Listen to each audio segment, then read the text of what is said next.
Не, вот так разверните, вот так, зато потрогать, да? И на землю его. Üstünde tur olmadı. Ya zapadlı. Harcan ha? Yok, mol üstüne koy.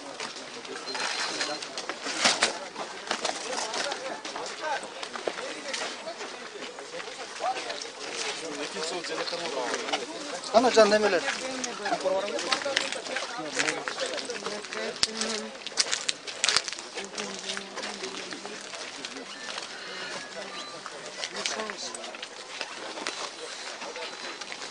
Kim? Birden bala gel muhacirden.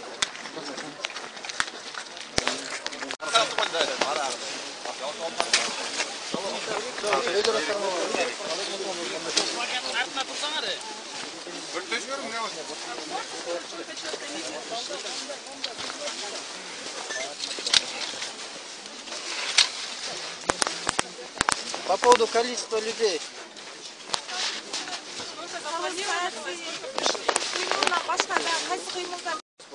Birinciden Nurkamil Murza, sizler Жогорку Кеңештин депутаттарысыздар. Экинчиден сиздерди ушу ак үйгө отургузуп мандатты тапшырып берген бул кыргыз эли болгон. Кыргызстандын жарандары. Демек, сиздер парламентте отурган бардык 120 депутаттар Кыргызстандын жарандары, анан Кыргызстандын келечеги, коопсуздук үчүн иштешиңиздер керек.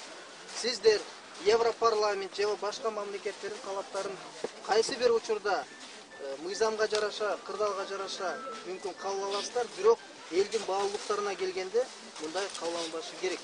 Анан башка мамлекеттер биздин ички саясатка киришпеши керек. Тилекке каршы, урматтуу журналисттер, мен силерге да айтам, биздин Кыргыз парламенти алсыздыгын көргөзгөндөй.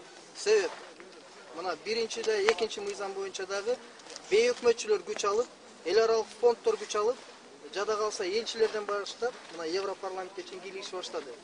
Бирок депутаттардын бирөөнүн да үнүн уга элекпиз бул маселе боюнча. Ошондуктан биз сиздерден суранабыз жана талап коебуз. 2014төн бери келаткан эки мыйзам парламентке кирсин жана каралып өтсүн. Бул жалпы ушу бейөкмөттөр 10-15 эл активдүү бар экен, ошолордун талабы бул силер токтолуп жатсаңыздар.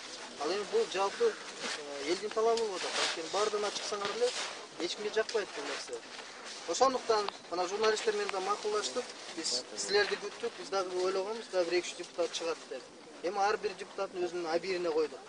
Эгерде бул мыйзамдар чыкпаса, кабыл алынбаса, биз дагы эле чыга беребиз. Мына Albatta bu Европарламенттин резолюциясы бул түздөн түз Кыргыз парламентинин ишине, мамлекеттин ички иштерине кийлигишүү, анан коркутуу иретинде кабыл алышыбыз керек.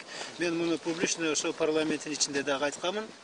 Ал эми сиз айтып кеткен жанакы эки мыйзам долбоорлору боюнча жанакы коммерциялык эмес уюмдар жөнүндөгү мыйзамга толуктоолорду киргизүү боюнча мен ошол демилгечилердин биримин. Бул демилге кандайдыр бир деңгээлде ошо парламенттин өзүнүн ичинде дагы искусстволук жол менен токтотулуп туруп атат. 1 жылга жакын болду. Мен ошо парламенттик комиссиянын жетекчиси Никитенкого бул боюнча кат жүзүндө да кайрылганмын, караңыздар деп. Ооз-2 дагы айттым. Мына акыркы сүйлөшүүбүздө бир жуманын нар жагында, бер жагында болгон сөздө ал киши айтты, бейөкмөт уюмдардын кээ бирлеринин өзлөрүнүн заключениясы келбей атат ушул маселе боюнча деп.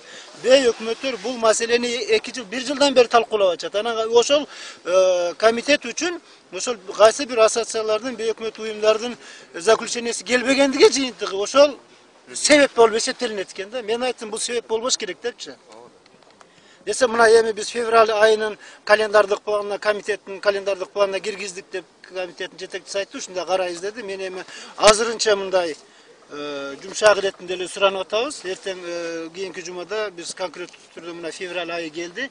Кайсы жумасында карайсыңар деген маселени сөз түрдө карайбыз. Бул мен дагы бир жолу айтып кетем, ошо парламенттин ичиндеги эле кээ бир күчтөрдүн именно ошол комитеттин жетекчиси, мурун Алымбеков жетекчи болгон, азыр Никитенко жетекчи, ошолордун эле аракеттеринен улам болуп аткан токтотуп турган нерсе. Каралар мезгилинде күн тартибине коюлган да былтыр.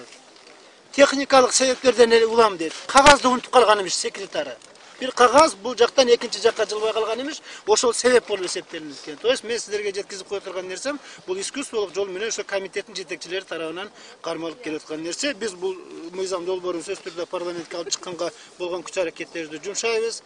Ал эми сиздер айткан жанакы гомосексуализм боюнча мен ал жерде сүйлөштүм жетекчилери менен, демилгечилери менен, алар дагы аракеттерин жасайбыз деп атышат. Эми конкреттүү түрдө